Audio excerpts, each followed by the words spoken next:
ఈ వీడియో నచ్చినట్లయితే లైక్ చేయండి, షేర్ చేయండి, సబ్స్క్రైబ్ చేసుకోండి. సోఫా మీద వేసి బెడ్రూమ్ లోకి వెళ్ళి ఏడ్చుకుంటూ పడుకు. తండ్రికి ఏం అర్థం కావట్లా. తల్లి వచ్చింది. ఏమైందయ్యా? ఏం లేదు, వెళ్తుంది. ఎక్కడికి వెళ్తున్నావు అన్నా. అన్నీ కావాలి, అన్నీ అనుమానాలే. నా మీద అంత అంబనమ్మకం ఉన్నప్పుడు నన్ను ఎందుకు కన్నారు? ఏమేమో మాట్లాడుతుంది. తండ్రికి అర్థం కావట్లే అసలు. ఒక తండ్రిగా నా కూతుర్ని నేను ఒక మాట అడిగా, ఎక్కడికి వెళ్తున్నావు అని. ఎందుకు వెళ్తున్నావు అని కూడా నేను ఇంకా అన్నా. అలాంటి భావన కూతురుకు వచ్చి వెళ్ళి పడుకొని ఏడుస్తూ ఉంటే ఆ కూతురు దగ్గరికి తల్లిపై, ఎందుకమ్మా ఏడుస్తున్నావు, ఏమైంది? తండ్రి ఎక్కడికి వెళ్తున్నావు అని అడిగి. అంతే కదా అంటే, ఆయనకి ఎందుకు అంది. ఏమి ఆయనకి ఎందుకు? అప్పుడు తల్లి 3 మాటలు చెప్పింది. ఆయన ఎందుకు అనే స్థితి ఆయనది కాదు. ఆయన మీ నాయన, మా ఆయన ఇంటికి పెద్ద ఆయన. ఆయనగాక ఎవరు అడుగుతారు? ఆయనగాక ఎవరు అడుగుతారు నీ గురించి? నాకు ఆయన, నీకు నాయన, మన ఇంటికి మన ఇద్దరికి పెద్ద ఆయన.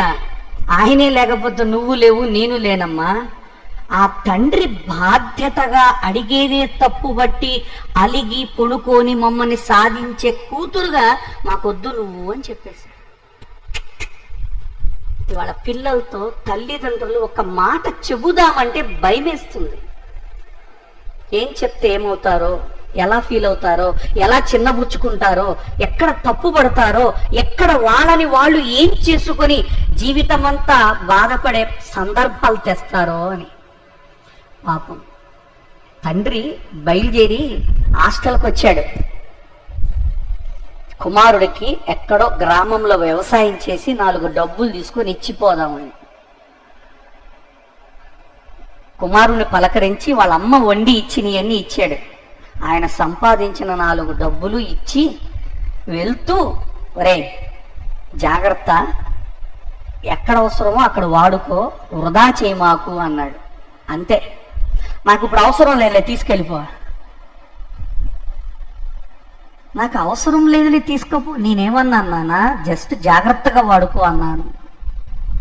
అంటే అపార్థంగా భావించడం ప్రతి మాటని. నువ్వు ఏం చేస్తున్నావో అది నీ కోసం చేస్తున్నావు, కానీ నీ తల్లిదండ్రులు ఇవాళ ఏం చేస్తున్నారో వాళ్ళు మీకోసమే చేస్తున్నారు. నువ్వేం చేస్తున్నావో అది నీ కోసం చేసుకుంటావు, కానీ తల్లిదండ్రులు ఏం చేస్తున్నాయి మీకోసమే చేస్తున్నారు.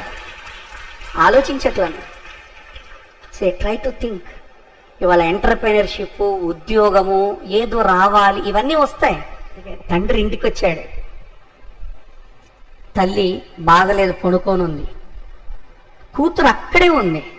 అలా లెగిసి, నాన్న మంచినీళ్ళు తాగుతావా అన్న ఒక్క మాట కోసం ఈ భూమి పైన ఎంతమంది తల్లిదండ్రులు ఎదురు చూస్తున్నారు ఇవాళ.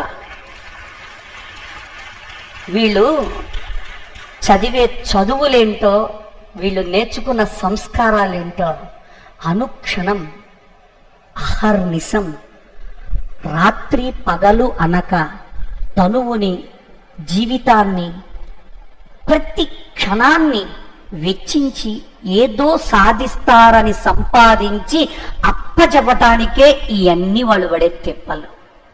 వాళ్ళకే కావాలి అంటే ఇప్పటి వరకు ఉన్నాయి చాలు. అందుకే విద్యార్థులు కొంచెం జాగ్రత్తగానండి. ఈ ప్రపంచంలో నువ్వు ఎన్ని జయించినా జయించకపోయినా, ఏది సాధించినా సాధించకపోయినా, తల్లి తండ్రుల హృదయంలో మంచి స్థానాన్ని సంపాదించండి.